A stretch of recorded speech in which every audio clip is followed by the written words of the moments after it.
Halo semuanya, kembali lagi di akun Ambis kelas 12.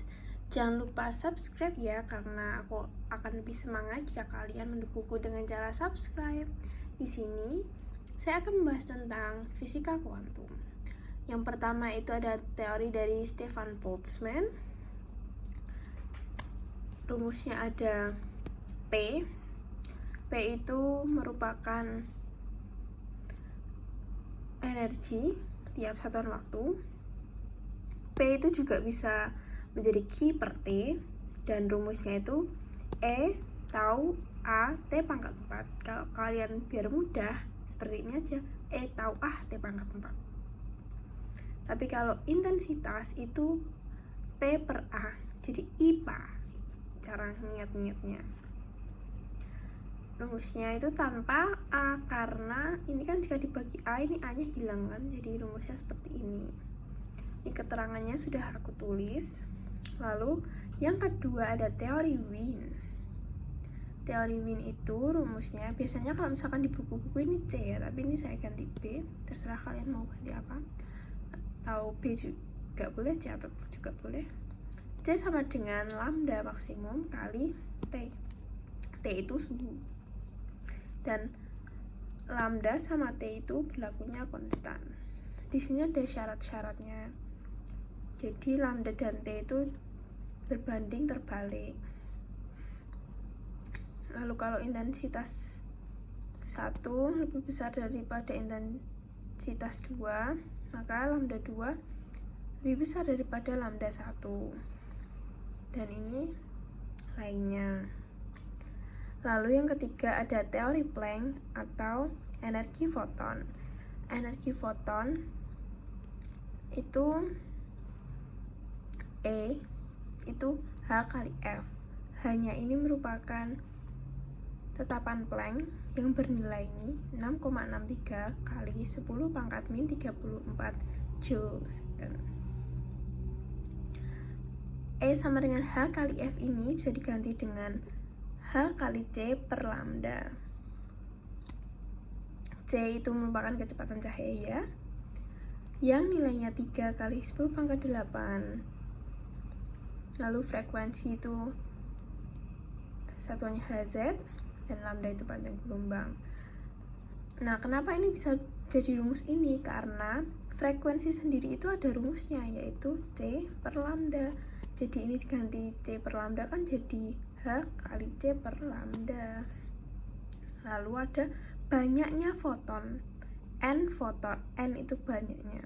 Rumusnya adalah E sama dengan NHF, tinggal ditambah N saja. Lalu, oh iya, kalian harus ingat ya, jika satuannya itu EV harus diganti Joule, maka dikali 1,6 kali 10 pangkat min 19. Tapi kalau misalkan dimintanya dari Joule ke EV, berarti kan dibagi 1,6 kali 10 pangkat 19. Lalu menghitung banyaknya foton tiap satuan waktu. Itu rumusnya P kali T sama dengan NHC per lambda, atau jika dibolak-balik bisa jadi seperti ini.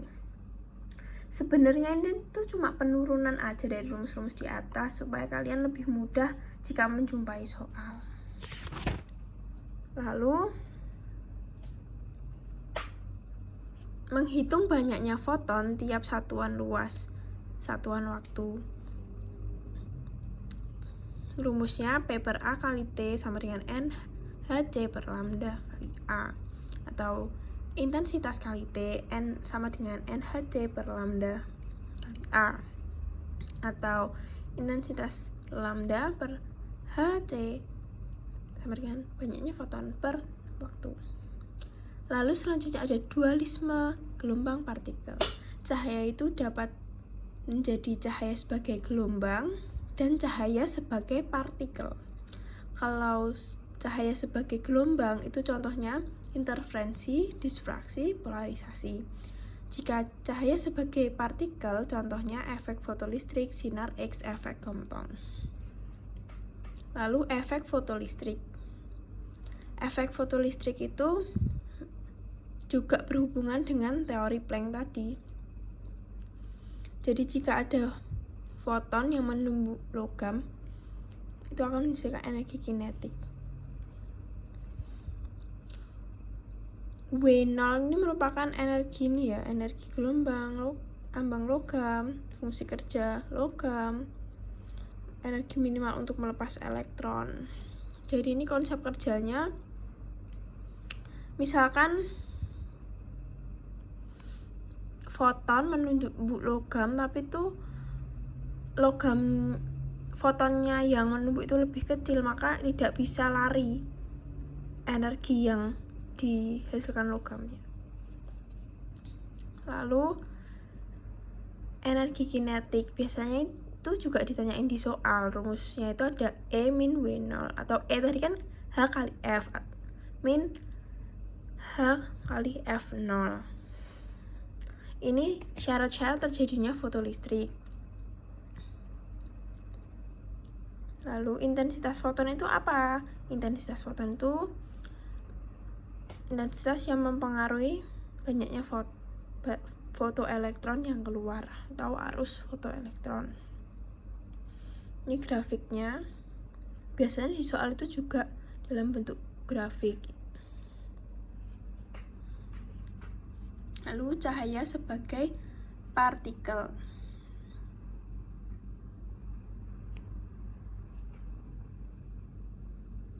Cahaya sebagai partikel tadi kan contohnya itu sinar X. Itu rumusnya ini aja, langsung menjadi lambda sama dengan 1,24 kali 10 pangkat min 6 per V. Ini itu didapat dari mana? Dari ini tadi kan tetapan-tetapan yang udah kita pelajari di yang halaman pertama tadi. Jadinya nanti itu, jadi kalian tidak usah repot menghitung lagi. Lalu efek Compton. Efek Compton ini juga sering keluar. Efek Compton itu rumusnya biasanya yang keluar tuh yang ini. Delta lambda itu lambda aksen min lambda sama dengan H per M0 kali C kali 1 min cos theta. Jadi panjang gelombang yang dihasilkan setelah tumbukan itu semakin membesar. Lalu yang terakhir ada de Broglie. De Broglie itu rumusnya ini lambda sama dengan H per P. Ingat-ingat aja lambda HP gitu ya, per P. Lalu itu penurunan rumusnya, P-nya itu momentum. Momentum itu M kali V, jika kalian ingat pelajaran kelas 11 kemarin. Ini juga ada H per akar 2 M V sama dengan H per akar 2 MEV. Itu sebenarnya hanya penurunan dari rumus-rumus yang awal tadi. Terima kasih, sekian. Kalian bisa mencatat apa yang saya terangkan tadi ya. Semoga sukses dan jangan lupa subscribe.